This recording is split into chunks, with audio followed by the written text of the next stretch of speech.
Hi, I am absolutely delighted to be joined on SourcingTV today by the Chief Exec of Mplus Group, Tomislav Glavas. So welcome, Tomislav.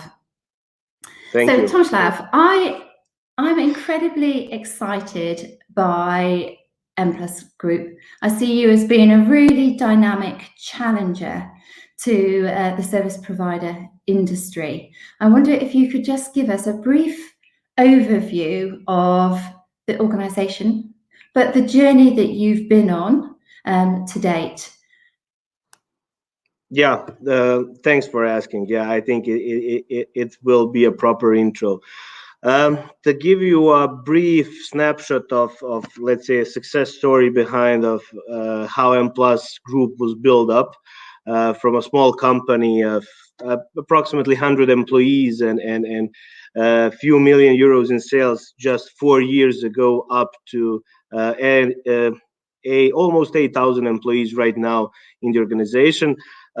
This was achieved in less than 5 years. It was achieved through different, let's say, different approaches. One of the approaches, main approaches, was this, which you already mentioned, the inorganic M&A approach, when we have a really strong consolidation agenda in the last few years.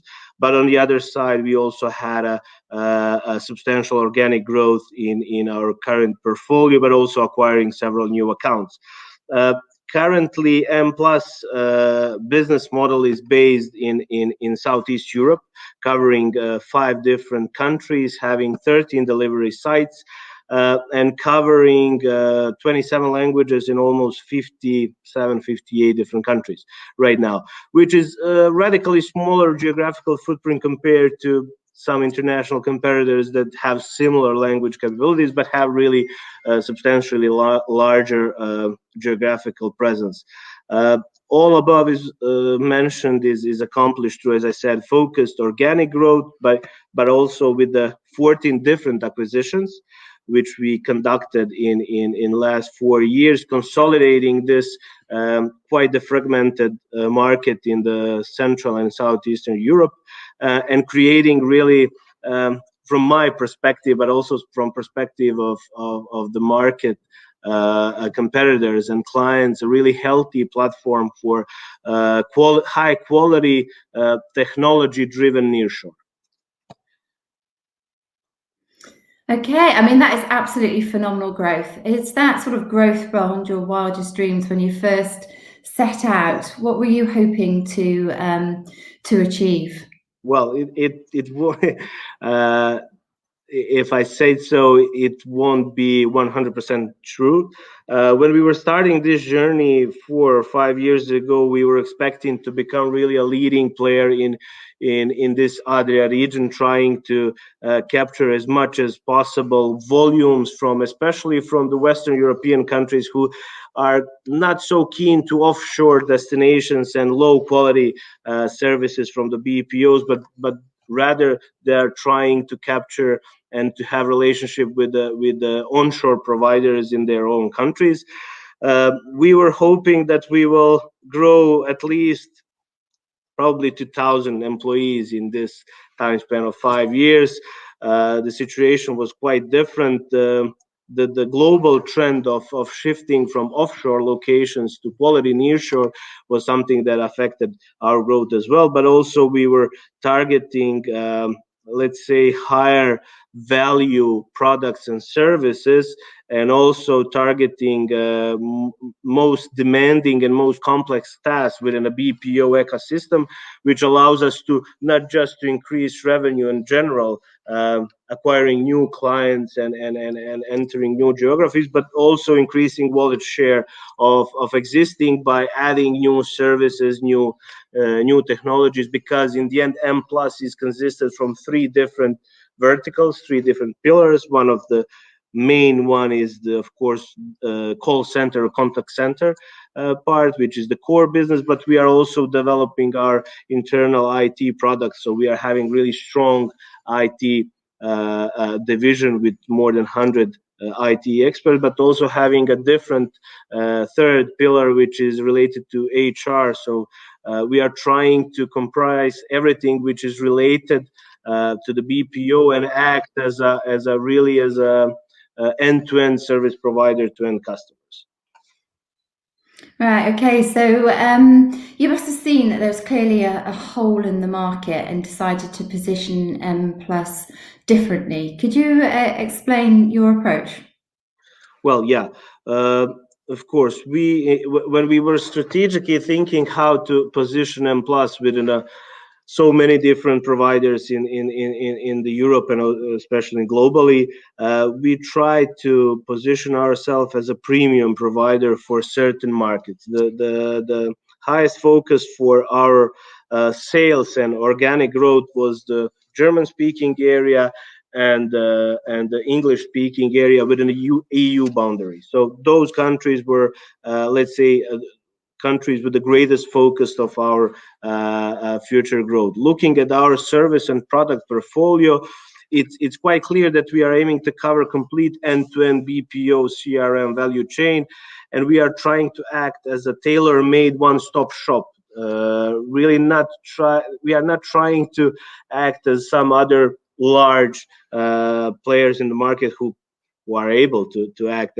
like that and have generic approach to their customers. We are trying to compete them by having tailor-made, custom-made value proposition by each customer, trying to address their pain points and by that create value for them, but also create substantial value for our shareholders.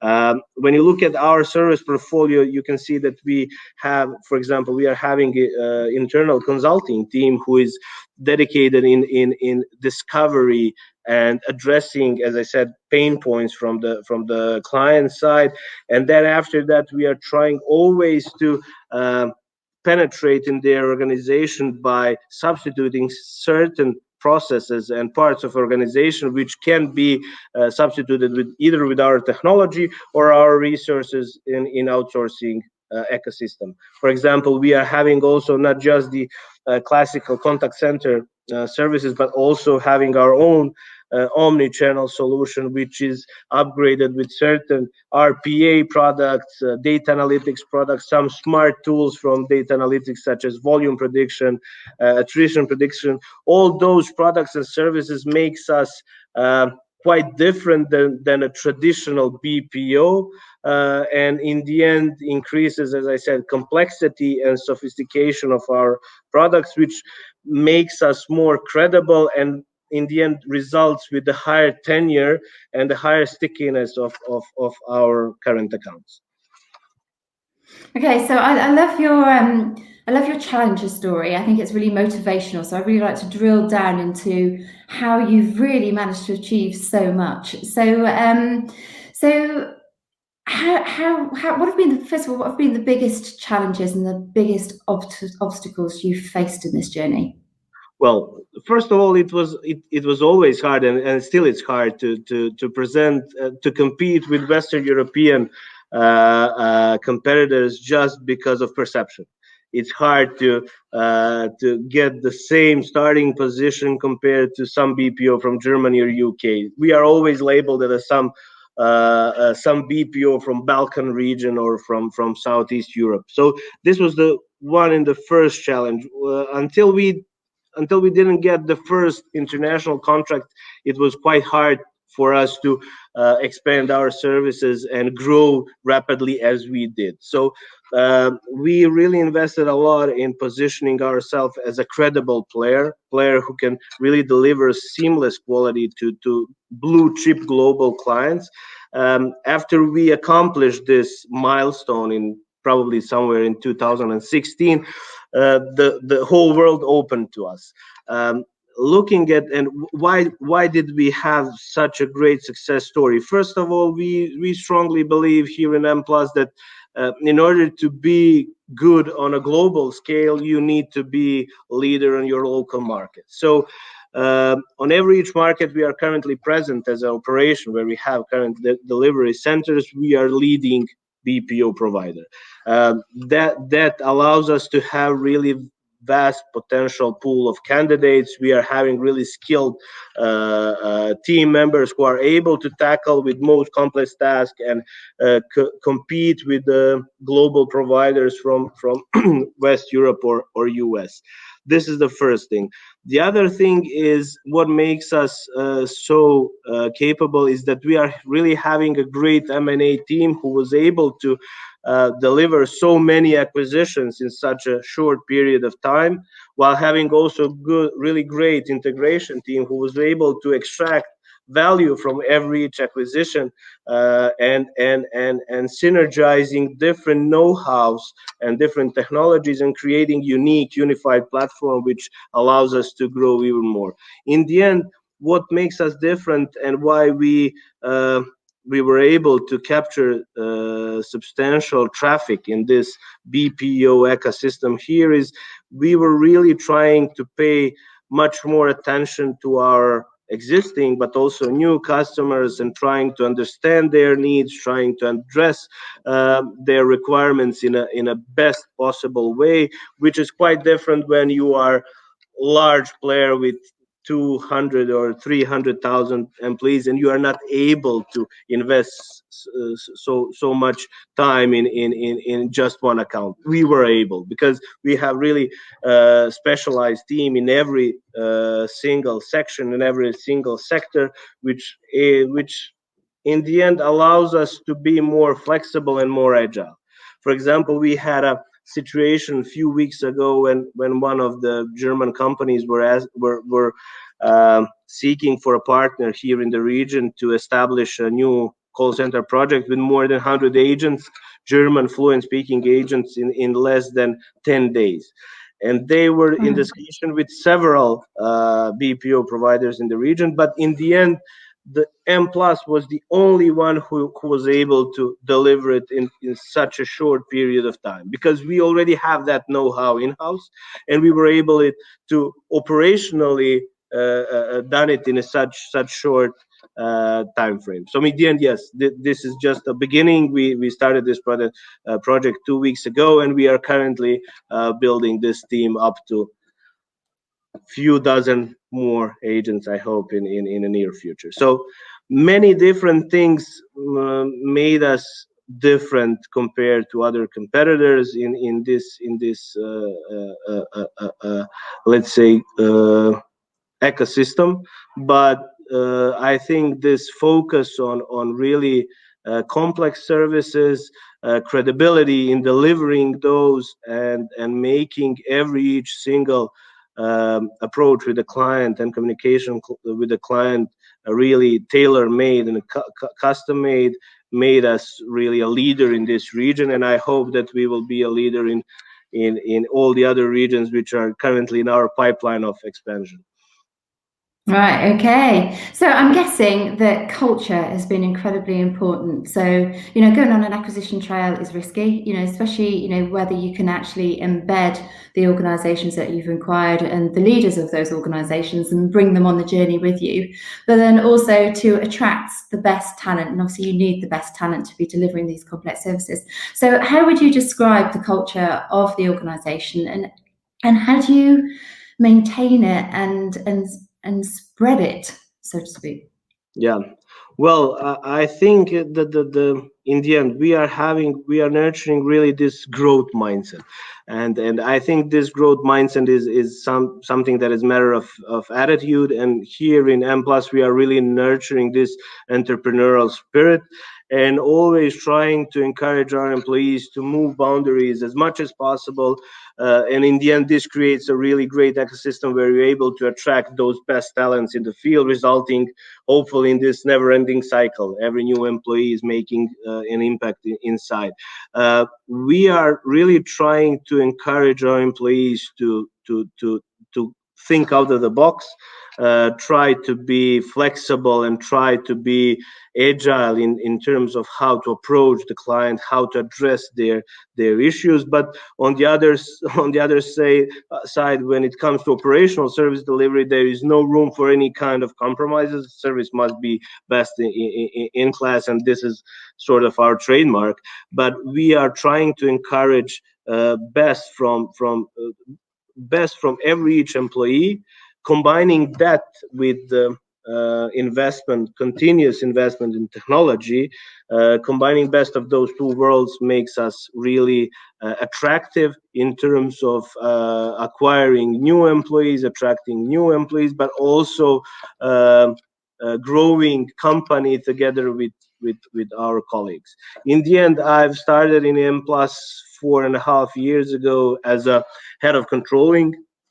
After that, I moved to several different managing positions within an organization. After that, taking role of chief operational officer, and now I'm chief executive officer. Just wanted to say that there is a many more examples how people with an Mplus grew with a company. Okay, excellent. So you've mentioned technology a fair bit, and obviously technology and tech acceleration is huge in the industry at the moment. Are you buying in, or are you developing it yourselves, or is it a hybrid? It's always a hybrid. We are always trying to combine best of two worlds. Looking at what we currently have within our product portfolio, we are trying to cover certain products and product areas which we find very, very important in terms to how to retain our current customers and also attract potential ones. In terms of, let's say, infrastructure and something that is already solutions from off the shelf are good enough. We are always trying to invest in best-in-class providers such as Cisco, Citrix, Microsoft, or whatever, but trying to add additional value to our clients with, as I said, CRM solutions which are proprietary, developed within our organization, robotic process automation tools, data analytics tools, all other tools which are either way are making us more capable of tackling the new technological progress and advance which is currently happening, and making us up to date, let's say, with market trends, but also allowing us to be more operationally efficient and productive by decreasing, I don't know, time spent on some repetitive low value task, or time spent on learning because we are having interactive tool for learning, or better volume prediction because we are having certain AI tools which are able to predict certain values based on some variables and so on. So we are trying to keep up with the trends. We are 100% aware of the fact that we are not technology company in its essence, because we cannot compete with some Googles or Teslas, but we are trying to do what is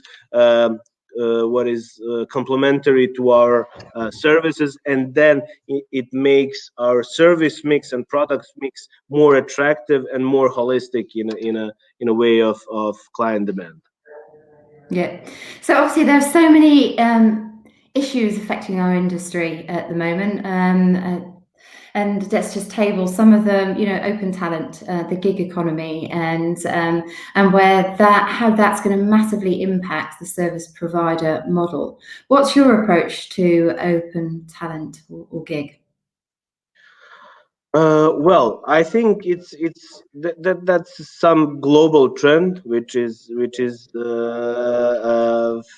well, it's happening quite a while, and it doesn't make so much changes in our industry compared to several years before. In the end, currently we are working completely from home. So our pool of, let's say, potential candidates and participants are quite wide. That allows us to have better scalability. In the end, it also makes us more capable of capturing best part of every each market, because there is no boundaries as it was in traditional economy of full-time workers who are rarely changing their positions and rarely wanted to experience some different type of work relations. In the end, I think it's positive trend for the BPO, because in the BPO, in the end, is representing this flexibility. and that's the one of the key cornerstones of our industries, and this trend is enhancing this progress, and it will allow us to be even more flexible and more adjustable to client needs. Yeah. Yeah, no, it's a very exciting area, and an area that we're going to see lots of change in over a very short period of time, I think. So ethics and social values are really coming to the fore at the moment as well. I don't know if you're aware, but the British government has recently passed a ruling that when they go to tender, if the tender is worth more than £5 million, that when they mark the tender, 10% of the votes is based on social value. So the government's doing that, and obviously we've seen lots of leading enterprise buyers having led the way in this area, and lots more will now follow, I'm sure. What's your approach to impact sourcing, ethics, sustainability? Here in Mplus, we really believe in that this ESG area that is really crucial for every business, especially business which are focused on people and advanced technologies. For example, looking at our current employee structure, more than 70% of all employees are women. So we are really trying to embrace our employees to have, for example, we are paying full maternity leave. We are trying to encourage women to take their maternity leaves and after they gave birth. Many of our employees are university graduated, more than 50%. But we are also trying to embrace all of those candidates who were not able to graduate because of social or any other reason, and we are also considering them, and they are also part of relevant structures in our structure. Looking at environmental and also social impact, we are always trying to part of our profits goes to charity, where we wanted to improve our community in each region we currently operate. So I think it's quite important to raise awareness of all those elements, especially when you are employee intense industry like this BPO industry is, and this will shape our future in the end.